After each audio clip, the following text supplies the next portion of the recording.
Kurunda circle परिसरातील नागरिकांच्या सेवेसाठी आणि महाराष्ट्राचे माजी मुख्यमंत्री स्वर्गवासी अजितदादा पवार यांच्या स्मरणार्थ आशीर्वाद इंगोले पाटील यांच्या वतीने विविध सामाजिक व लोककल्याणकारी उपक्रमाचे भव्य आयोजन करण्यात आले। हा कार्यक्रम 27 जुलै 2026 रोजी सकाळी 9 वाजता दुर्गा माता मंदिर परिसर कुरुंदा येथे उत्साहात पार पडला। वसमत विधानसभेचे आमदार चंद्रकांत उर्फ राजूभाई नवघरे यांच्या शुभ हस्ते या विविध उपक्रमांचा शुभारंभ व लोकार्पण करण्यात आले। परिसरातील रुग्णांना तातडीची वैद्यकीय मदत मिळावी यासाठी रुग्णवाहिकेचे लोकार्पण करण्यात आले। गरजू महिलांना रोजगार व स्वावलंबन मिळवून देण्यासाठी शिलाई मशीनचे वाटप करण्यात आले। आरोग्य सेविका आणि अंगणवाडी सेविकांच्या उल्लेखनीय कार्याचा गौरव करत त्यांचा विशेष सन्मान करण्यात आला। पर्यावरण संवर्धनाचा संदेश देत दुर्गा माता मंदिर परिसर, टोकाई माता परिसर आणि कुरुंदा ITI परिसरात मोठ्या प्रमाणावर वृक्षारोपण करण्यात आले। या प्रसंगी आयोजक आशीर्वाद इंगोले पाटील यांच्यासह स्थानिक लोकप्रतिनिधी, महिला आणि कुरुंदा परिसरातील नागरिक मोठ्या संख्येने उपस्थित होते। जनसावली न्यूज वसमतसाठी बाळासाहेब कांबळे।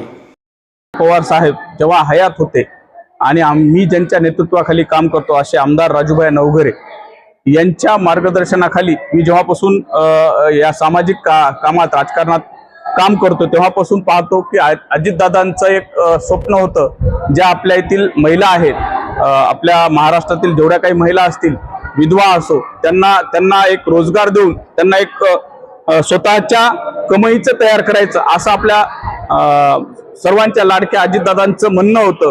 त्याच पावलावर पाऊल ठेवून आणि आमच्या सर्वांचं नेतृत्व, लाडकं नेतृत्व आमदार राजूभाई नवघरे यांच्या पायावर पाय ठेवून हे काम करण्याचं मी ठरवलं होतं की येथील कुरुंदा परिसरातील दाबडी असो, कानोसा असो, बिनसिलबुवाची पारडी असो, कोठारी असो, कोठारवाडी असो आणि कुरुंदवाडी असो, या परिसरातील ज्या काही माझ्या विधवा महिला भगिनी आहेत त्यांना काही ना काही पद्धतीने रोजगार उपलब्ध करून द्यायचं माझं ध्येय होतं आणि त्या पद्धतीने मी इथे 100 शिलाई मशीनचं आज वाटप केलेलं आहे। त्याचबरोबर कुरुंदा आणि कुरुंदा परिसरातील लोकांच्या सेवेसाठी, लोकांना जेव्हा ऍक्सिडेंट व्हायचा तर अँब्युलन्सची सुविधा इथे उपलब्ध नव्हती। मोठ्या प्रमाणात या गावाचा जो व्यापार आहे हा खूप मोठ्या प्रमाणात आहे, पण येथील लोकसंख्येनुसार इथे अँब्युलन्सची अतिशय गरज होती। त्या निमित्तानं आमदार साहेबांच्या माध्यमातून आमदार साहेब जसं काम करतात त्या पद्धतीनं मला काम करण्याची आवड आहे, कारण मी त्यांना गुरु मानतो।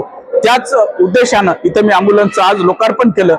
त्याचबरोबर आपल्या समाजातील घटकातील ज्या आरोग्य सेविका आहेत, ज्या अंगणवाडी सेविका आहेत आणि ज्या सफाई कामगार आहेत, ते रोज आपल्या दैनंदिन जीवनात आपल्यासाठी काम करतात, लोकांसाठी काम करतात। त्यांचा सन्मान करणं हे आपलं कर्तव्य बनतं। त्या पद्धतीने मी आज त्यांचा सन्मान केलेला आहे।